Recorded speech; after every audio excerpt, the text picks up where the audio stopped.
नागरिकांचं आवाहन करण्यात आलंय की गरज असेल तरच घराबाहेर पडा, पावसाचा अंदाज घ्या, कारण पुढचे 3 तास रेड अलर्ट देण्यात आलाय मुंबई, ठाणे, पालघर आणि रायगड जिल्ह्यांसाठी।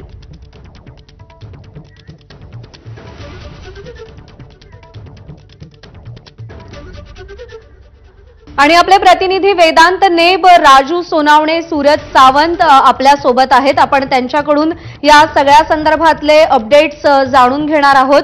राजू सोनावणे देखील आपल्या सोबत आहेत। आपण सुरुवातीला वेदांतकडे जाऊयात। वेदांत, तू आता कुठे आहेस आणि तिथलं पावसाचं चित्र काय आहे? कशा पद्धतीनं पाणी साचलेलं आहे? काय खबरदारी घेतली जातेय?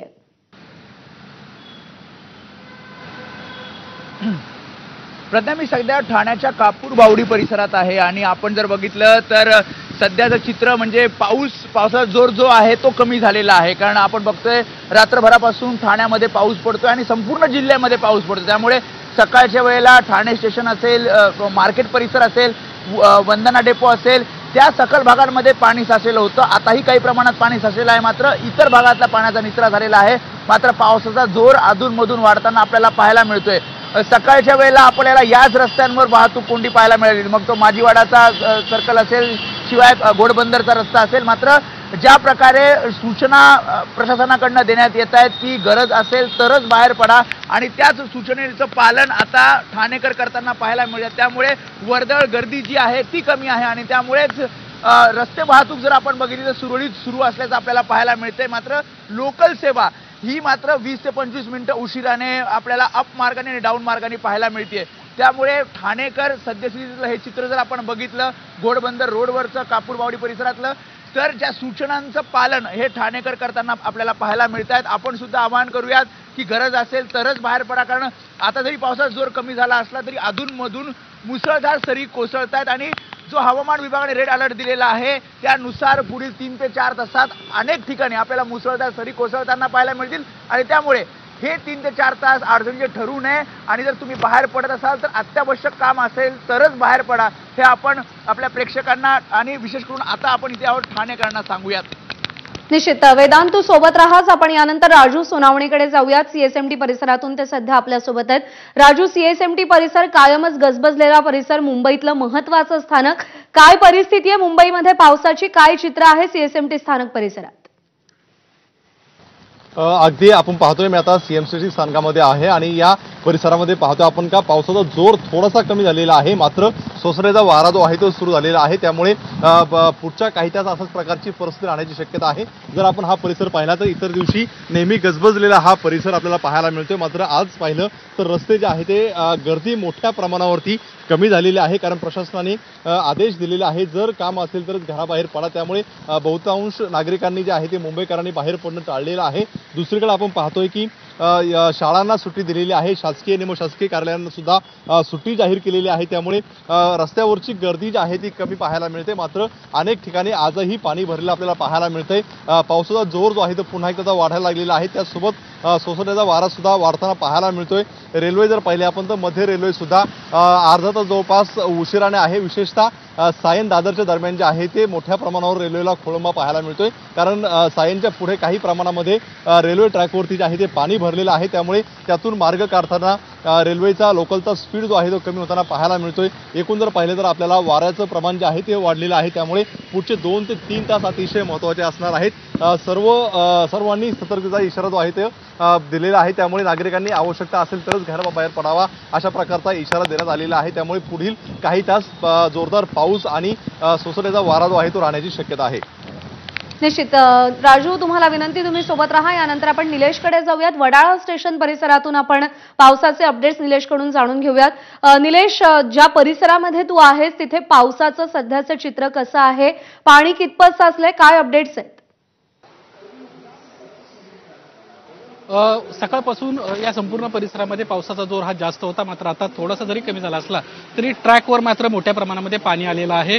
हार्बर लाईनचा हा ट्रॅक आहे, हा पूर्णपणे पाण्याखाली गेल्याचं आपल्याला पाहायला मिळतोय। त्यामुळं मुंबईत येणारी जी लोकल ट्रेन आहे स्लो मार्गावरची ती जरी सुरू असली तरी मुंबईतून बाहेर पनवेलच्या दिशेने जाणारी जी आहे ती आता काही वेळ थांबवण्यात आलेली आहे। माझ्या मागेच आपण पाहू शकता काही वेळ झालं लोकल देखील या ठिकाणी थांबवण्यात आलेली आहेत। अनेक लोकांना आता चालत या ठिकाणाहून जावं लागत असल्याचं देखील आपल्याला पाहायला मिळत आहे। मागच्या साधारणपणे 1 ते 1.5 तासापासून मोठ्या प्रमाणामध्ये ट्रॅकवर पाणी होतं आणि त्यामुळे काही वेळ रेल्वे वाहतूक जी आहे ती थांबवण्यात आल्याचं आपल्याला पाहायला मिळत होतं। सध्या या ट्रॅकवर आपण पाहतोय मध्य रेल्वेचे कर्मचारी देखील या ठिकाणी आहेत। नागरिकांना व्यवस्थित रस्ता काढून देण्याचा प्रयत्न ते या ठिकाणाहून करतायत, कारण रेल्वेची इलेक्ट्रिक लाईन देखील समोरून गेलेली आहेत। दुर्दैवाची घटना काही घडू शकते, त्यामुळे नागरिकांना सतर्क राहावं यासाठी कर्मचारी देखील या ठिकाणी तैनात आहेत। पूर्णपणे ट्रॅक पाण्याखाली गेलेला आहे। दुसरीकडे पनवेलला जाणारी जी लोकल आहे ती आता मागच्या साधारणपणे 20 मिनिटांपासून या ठिकाणी उभी असल्याचं आपल्याला पाहायला मिळत आहे।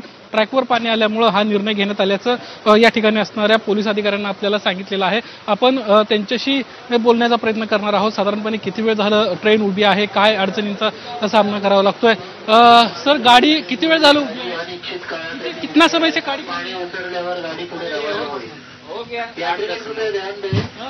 किस वजह से खड़ी है? पानी ट्रैक पर जमा होने की वजह से गाड़ी अनिश्चित काल के लिए वडाला प्लॅटफॉर्म पर खड़ी कर दी गई। या ठिकाणी ट्रॅकवर गाडी काही वेळ झालं उभी आहे, कारण पावसाचं पाणी ट्रॅकवर आले आणि त्यामुळे हा थांबवण्याचा निर्णय घेण्यात आलेला आहे। सूचना देखील या ठिकाणी देण्यात येत आहेत की कुणीही ट्रॅकवर उतरू नये, कारण दुर्दैवाची घटना घडू शकते। समोर पाहतोय अतिशय धोकादायकरित्या नागरिक जे आहेत ते ट्रॅकवरून येताना आपल्याला पाहायला मिळत आहेत। हार्बर लाईनवरचे हे सध्याचं आपण चित्र पाहतोय। हार्बर लाईनची पनवेलच्या दिशेने जाणारी वाहतूक काही काळ या ठिकाणी थांबवण्यात आलेली आहेत। लोकल ट्रेन जी आहे ती वडाळा स्टेशनमध्ये थांबवण्यात आल्याचं प्रज्ञा आपल्याला पाहायला मिळत आहे। नागरिकांना काळजी घ्यावी, कोणत्याही परिस्थितीमध्ये मोठा पाऊस पडतो त्यामुळे बाहेर पडू नये, गरज असेल तरच बाहेर पडावं अशा पद्धतीच्या सूचना देखील करण्यात येत आहेत। मध्य रेल्वे या ठिकाणी कर्मचारी होते, मध्य रेल्वेचे कर्मचारी आहेत, हार्बरचे आहेत आणि पोलीस प्रशासन देखील या ठिकाणी तैनात आहेत आणि नागरिकांना सूचना देण्याचं ते काम करत आहेत। प्रज्ञा, निश्चित निलेश, तू सोबत राहा। यानंतर आपण जाऊयात सूरज सावंत सध्या आपल्यासोबत आहे अंधेरीच्या मिलन सबवे परिसरातून। सूरज, आपण पाहिलंय जरा जरी पाऊस पडला तरी सुद्धा हा सबवे बंद केला जातो, पाणी साचतं, आज अक्षरशः झोडपून काढलंय पावसानं। काय परिस्थिती आहे तिथे? प्रज्ञा, नक्कीच मागील 24 तासापासून जो पाऊस पडतो आहे त्याचा परिणाम हा रेल्वेसह वाहतूक विभागावरती पाहायला मिळत आहेत। प्रामुख्याने सांगायचं झालं तर पश्चिम उपनगरात जे सबवे आहेत, जे ईस्ट आणि वेस्टला जोडले जातात, ते प्रामुख्याने संपूर्णतः पाण्याखाली गेलेले आहेत आणि त्यातनंच वाट काढत हे अनेक नागरिक हे त्यातनं जाताना पाहायला मिळतात। दुचाकी स्वार हे देखील आपल्याला पाहतोय पाण्यातनं जायला मिळतात। एक रुग्णवाहिका मगाशी या ठिकाणी आली होती आणि ती रुग्णवाहिका ही देखील पाण्यात अडकली होती। सध्या ती रुग्णवाहिका बाजूला करण्यात आलेली आहे। दोन्ही तर्फ आपण पाहतोय तर पोलिसांनी वाहतूक ही बंद करण्यात आलेली आहे, कारण या पाण्यामध्ये अनेक वाहनं ही अडकून पडत असले तरी पोलिसांनी आवाहन करून सुद्धा या ठिकाणी जे दुचाकी स्वार असतील किंवा हे गाडी चालक आहेत हे या पाण्यातनं जाण्याचा प्रयत्न करत आहेत। त्यामुळे कुठेतरी आपण पाहिलं तर नागरिक हे स्वतःचा जीवच धोक्यात घालताना पाहायला मिळतात। अनेक ठिकाणी मॅनहोल्स हे ओपन करण्यात आलेले आहेत। याचा परिणाम जरी रेल्वे वाहतुकीवर पडला असला तरी वाहतुकीवर देखील प्रामुख्याने पडल्याचं पाहायला मिळतं। वेस्टर्न लाईन ही सर्वात महत्त्वाची मानली जाते। लाखो लोक मुंबईच्या दिशेने दररोज ये जा करत असतात आणि अशातच मिलन सबवे किंवा हे महत्त्वाचे रस्ते आहेत जे ईस्टपासून वेस्टला जोडले जातात, ते पाण्याखाली गेल्यामुळे वाहतुकीवरती त्याचा मोठ्या प्रमाणात परिणाम जाणवत आहेत। पश्चिम जो द्रुतगती मार्ग आहे त्यावर देखील मोठ्या प्रमाणात वाहतूक कोंडी आहे आणि पावसाचा जोर हा देखील या ठिकाणी मोठ्या प्रमाणात आहे। त्यामुळे नागरिकांनी बाहेर पडू नये असं आवाहन जरी केलं असलं तरी अनेक ठिकाणी आपण पाहिलं तर नागरिक हे स्वतःचा जीव धोक्यात घालताना या ठिकाणी पाहायला मिळतात। पाण्यात स्वतः या पाण्यातनं जाऊन मार्ग काढताना पाहायला मिळतात। अनेक ठिकाणी मॅनहोल्स हे पाण्याचा निचरा करण्यासाठी ओपन केलेले आहेत आणि त्याचा अंदाज न आला तर कुठेतरी दुर्घटना घडू शकते। आवाहन करून सुद्धा नागरिक हे या ठिकाणी ऐकताना पाहायला मिळत नाहीयेत। प्रज्ञा, सूरज, तुलाही विनंती, तू सोबत राहा आणि यानंतर मुंबईतला आढावा घेतल्यानंतर आपण पुण्यामध्ये जाऊयात। मिकी घई आपले प्रतिनिधी पुण्याच्या डेक्कन परिसरातून आपल्यासोबत आहेत। मिकी, आपण पाहतोय मुंबईला तर झोडपून काढलेलं आहे, पुण्याची काय परिस्थिती आहे, कसं चित्र आहे पावसाचं पुण्यात? प्रज्ञा, आज सकाळपासून पुण्यात पावसाची संततधार सुरू आहे। आपण खडकवासला दाखवलं, पुणे शहर दाखवलं, अनेक ठिकाणी वाहतूक कोंडी आहे। मात्र त्याचबरोबर खडकवासला धरण क्षेत्रामध्ये मुसळधार पाऊस सुरू असल्याने या ठिकाणी धरणातून जवळपास 7,500 क्युसेक्स वेगाने पाण्याचा विसर्ग सध्या मुठा नदीच्या पात्रात केला जातोय।